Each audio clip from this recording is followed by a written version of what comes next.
دل گواہی دیتا تھا کہ واقعی نا ہمارے لیے جب احد کی جنگ ہو رہی تھی تو حضرت انس بن نضر رضی اللہ تعالیٰ عنہ یہ حضرت انس بن مالک کے چچا ہیں،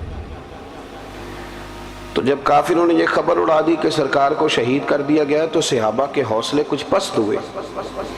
تو حضرت انس بن نضر پتہ کیا کہتے تھے لوگوں سے؟ کہتے تھے پیچھے نہ جاؤ، تلواریں اٹھاؤ، اور آپ فرماتے تھے وہ جس جنت کی حضور نے ہمیں خوشخبری دی ہے نا، فرماتے تھے اللہ کی عزت کی قسم مجھے احد پہاڑ کے اندر سے اس جنت کی خوشبو دنیا میں ہی محسوس ہو رہی ہے۔ انشراح صدر ہو گیا تھا کہ آخرت میں اللہ نعمتیں دے گا۔ اور وہ چیزیں دیکھیں نا، جو آدمی سائیکل چلاتا ہے رات کو خواب میں بھی اسے، ہمارے ایک بزرگ ہیں تو انہوں نے بیان کیا